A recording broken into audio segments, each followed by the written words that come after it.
So this is a soft tissue mass or a knot that showed up on this young guy's foot a few years ago, and it doesn't really bother him other than with direct pressure from shoe gear with running. So we're going to try to keep him active and make sure that it doesn't bother him by cutting it out. We're going to make a small incision through the skin and into the subcutaneous tissues. Now we are trying to free the skin up so it will expose the soft tissue mass.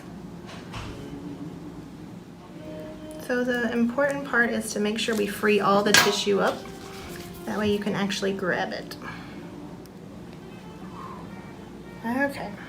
Oh, Look at that. My goodness. So the good news is it was really in the outermost soft tissue. I didn't have to go through any of the layers of skin near the bone.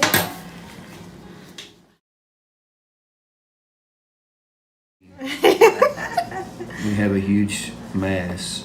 Oh geez, Oh my, did you hear that? We're Yeah. cutting Very, it in very half. fibrous. So it's more solid than gelatinous? It's completely solid. It looks, yeah, there you go. Looks kind of like a grape.